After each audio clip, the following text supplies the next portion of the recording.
बच्चों, नया साल शुरू हुआ है, नया सेमेस्टर शुरू हुआ है, नए चैलेंजेस आए हैं, कोर्स बढ़ गया है, लाइफ में क्लास भी बढ़ गई है और हमारे अपने सपने भी चेंज हो गए हैं। तो उसके लिए आज मैं डॉक्टर गरिमा गुप्ता, एक मेंटल हेल्थ कोच, साइकोलॉजिस्ट और साइकोथेरेपिस्ट, आपको 10 तरीके बताने जा रही हूँ इफेक्टिव स्टडी के, जो आपको आगे आने वाली लाइफ में पढ़ने में बहुत इफेक्टिव होंगी और आपको इनसे पर्सनल लाभ मिलेगा। सो ये आपके बारे में आज। ये इफेक्टिव स्ट्रैटेजीज इसलिए ज़रूरी हैं ताकि आपकी रिटेंशन बढ़े, आपका फोकस बढ़े, आपका अपने ऊपर कॉन्फिडेंस बढ़े। लेकिन इसके साथ साथ एक आपकी वर्क लाइफ बैलेंस का कॉन्सेप्ट, जो हम लोग सोचते हैं हम नौकरी में अपने आप में लाएंगे, वो पहले ही आ जाए। अरे जितना पढ़ना ज़रूरी है उतना खेलना भी ज़रूरी है, खेल कूद भी ज़रूरी है। ये समझने के लिए आपको इफेक्टिवली और थोड़े टाइम में ज़्यादा पढ़ना पड़ेगा। नंबर 1 तरीका है कि आप क्रैमिंग मत करो। जब रटते हैं ना, हम एक्स्ट्रा रट जाते हैं तो एक आप समझ लो पाइल के ऊपर पाइल के ऊपर पाइल के ऊपर सब कुछ जमा होता चला जा रहा है। तो क्रैमिंग करने की जगह अगर आप समझना शुरू करोगे, समझना पसंद करोगे, किसी कॉन्सेप्ट के अंदर जाकर डेप्थ तक, गहराई तक जाकर उसे समझना शुरू करोगे, तो आप बेटर परफॉर्म करोगे। क्योंकि क्रैमिंग से आप उतना ही रट पाओगे जितना उस टाइम की आपकी कैपेसिटी है या आपका ब्रेन उस टाइम उतना ही फंक्शन कर पा रहा है। पर दोस्तों, उसको याद करने से, उसको समझने से, उसको अच्छी तरह अपने अंदर घोट के पीने से आप उस कॉन्सेप्ट को जिंदगी भर अपने साथ लेके चल पाओगे, जो शायद आज नहीं तो कल आपके यूज आ जाए। दूसरा तरीका है कि एक काम को एक बार में करें। मल्टीटास्किंग तो स्टैनफोर्ड यूनिवर्सिटी भी कहती है सबसे रद्दड़ तरीका है पढ़ाई में यूज करने का, कि अभी मैं ये भी पढ़ लेती हूँ, अभी मैं वो भी पढ़ लेती हूँ, अभी मैं ये भी याद कर लेती हूँ, ये टेबल मेरे सामने है, पढ़ मैं मैथ्स रही हूँ, टेबल में पीरियोडिक देख रही हूँ। ऐसा चलेगा क्या? नहीं चलेगा। तो मैं मल्टीटास्किंग करने की जगह कि मैं खाते खाते भी पढ़ रही हूँ, मैं अपना ये फोन देखते देखते पढ़ रही हूँ, या किसी को वीडियो कॉल कर रही हूँ तो पढ़ रही हूँ, जैसे आजकल आपके साथ चलता है कि हम दोस्तों के साथ एक ग्रुप स्टडी कर लेते हैं, ऑनलाइन स्टडी कर लेते हैं, वो नहीं करना है। एक काम को एक बार में करना है। अगर मैथ्स पढ़ रहे हैं तो मैथ्स पढ़ेंगे, मैथ्स लिख लिख के पढ़ेंगे और उसको इतना करेंगे कि हमें उसकी प्रैक्टिस हो जाए बहुत ज़्यादा। नंबर 3 तरीका इफेक्टिव स्टडी का है कि गाने सुने। गाने ऐसा नहीं है कि आपने हो हल्ला वाले गाने सुन लिए या आइटम नंबर चला लिए, नहीं। आपको गाने सुनने रिलैक्सेशन म्यूजिक। रिलैक्सेशन म्यूजिक के साथ आपकी ब्रीदिंग सेटल होती है, आप थोड़ा ग्राउंडेड फील करते हैं और आपके अंदर एक ठहराव आता है। गाने सुनना हम उस टाइम एडवाइज नहीं करते हैं जब आप कोई कॉम्प्लेक्स प्रॉब्लम को सॉल्व कर रहे हो, लेकिन आम तौर से रोजमर्रा की लाइफ में अगर आप रिलैक्सेशन म्यूजिक लगाएं, लिरिक्स जिसके ना हो, सिर्फ एक रिलैक्सेशन कामिंग म्यूजिक होगा, आप उसको लगा के पढ़ने से आपको एक ग्राउंडिंग फील होगा और एक ठहराव आएगा, एक स्थिरता आएगी आप में। नंबर 4 तरीका है कि आप कोई क्लास स्किप ना करो। हमको लगता है क्लास में कुछ नहीं पढ़ाया जाएगा, हमको लगता है हम जाएंगे तो ये कॉन्सेप्ट हमें आता है, टीचर क्या नया पढ़ा देगी, या ये प्रोफेसर बेकार है, कुछ नहीं पढ़ाते हैं। ये सबसे खराब चीज़ है जो हम अपने मन में लगा कर बैठते हैं। अरे क्लास जाओ, कुछ नहीं सो कोई और दूसरा बच्चा डाउट पूछेगा, उसी से ही आपको कुछ समझ में आ जाएगा। पर क्लास जाने से आपका एक माइंडसेट ओपन होता है और एक डिसिप्लिन आता है। कभी भी टाइम वेस्ट नहीं होता। स्कूल जाना टाइम वेस्ट कैसे हो गया, कॉलेज जाना टाइम वेस्ट कैसे हो गया? आप जाओगे तो आपको अपने डाउट से ना सही, माना आप बहुत होशियार हो, किसी और के डाउट से कुछ तो समझ में आएगा, नहीं तो आप उसका आंसर दे देना ना, वही आपके लिए प्रैक्टिस हो जाएगी। बच्चों, नंबर 5 तरीका है मेकिंग एन आउटलाइन या प्लानिंग। अगर आप प्लानिंग करते हो, आउटलाइन बनाते हो अपने सिलेबस की, अपनी पढ़ाई की, तो आप उन टॉपिक्स को भी रख लेते हो जो चाहे छोटे से छोटे हों बट इफेक्टिवली आपको पढ़ने पड़ेंगे। आपको याद भी है, फिर भी आप दोबारा पढ़ लेते हो। तो इस चक्कर में आप कोई भी टॉपिक, कोई भी इंपॉर्टेंट सब्जेक्ट अपनी आउटलाइन से मिस नहीं करते हो। तो एक आउटलाइन बनाना एक आपको एक स्ट्रक्चर बना देता है कि मुझे ये पढ़ना है और ये पढ़ने के लिए ये इंपॉर्टेंट है और ये मुझे आता है। तो एक आउटलाइन बनाना, एक प्लानिंग करना, इफेक्टिव करना जरूरी है। नंबर 6 है अपने फोमो को दूर भगाना।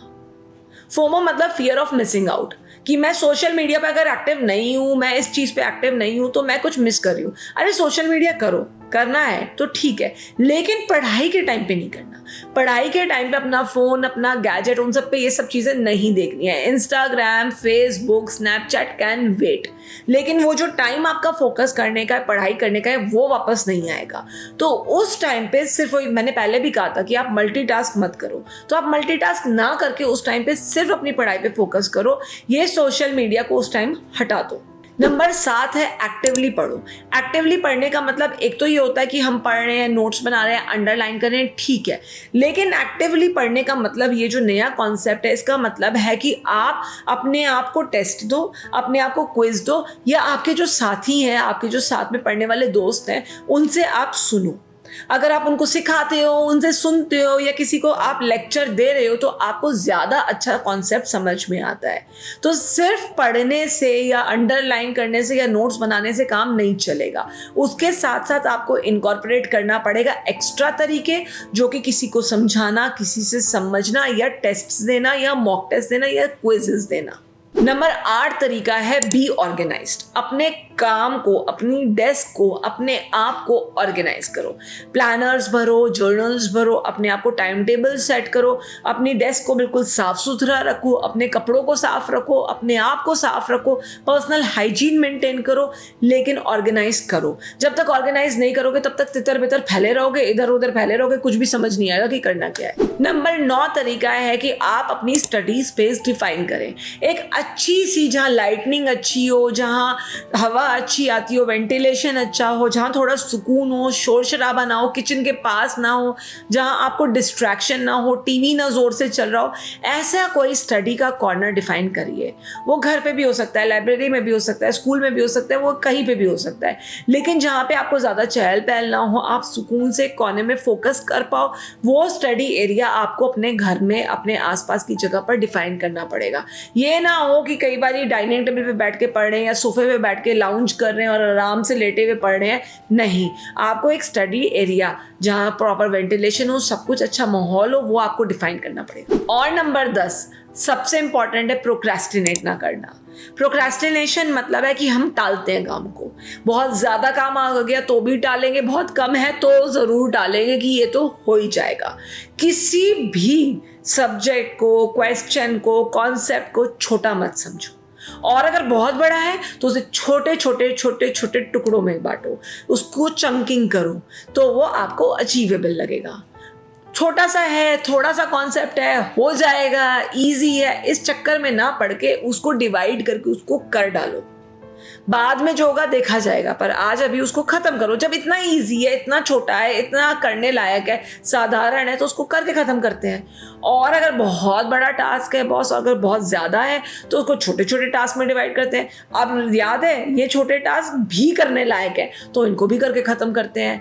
किसके लिए टालना है? कल तो आपको ही करना है, मुझे तो करना नहीं है। तो कर करा के उसको ख़त्म करो, सिर पे ये बोझा लेके आगे मत बढ़ो। तो बच्चों, जैसे आप स्टडी करते हो ना, वो डेफिनेटली बताता है कि आप कैसे अपनी लाइफ में आगे अपने आप को मोल्ड करोगे, कैसा जॉब मिलेगा, कैसी आपकी परफॉर्मेंस होगी, कैसे आपको आगे प्रोग्रेस मिलेगी। तो इन्हीं पॉइंट्स को मद्देनजर रखते हुए अपनी स्टडी को इफेक्टिव बनाइए।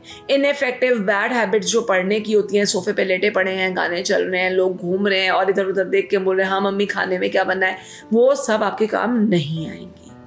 आपको पढ़ना है, आपको आगे बढ़ना है, आपको अपनी लाइफ में वो कर दिखाना है जो आपने अपने लिए सोचा है या आपके माँ बाप ने आपके लिए सोचा है। माँ बाप तो किसी के लिए गलत सोचेंगे भी नहीं, जानबूझ के तो कोई ये काम करेगा नहीं। तो इसलिए ये आपकी नैतिक जिम्मेदारी है, खुद की जिम्मेदारी है कि आप आगे बढ़ो और अपने आप को हर घड़ी जब आप परखते हो, टेस्ट देते हो, क्विज देते हो, तो आप वो फाइनल D-Day की एंजाइटी को भी कम करते हो या उसको हैंडल रखने की क्षमता रखते हो। सो अगर आपको ये वीडियो अच्छा लगा हो तो do not forget to like, subscribe और इसको सबसे ज़्यादा शेयर करो, सो दैट आपके साथ के बच्चे भी इफेक्टिव टिप्स से फ़ायदा पाएं। सो फिर मिलेंगे, जल्दी मिलेंगे, तब तक के लिए डॉक्टर गरिमा गुप्ता साइनिंग ऑफ, बाय।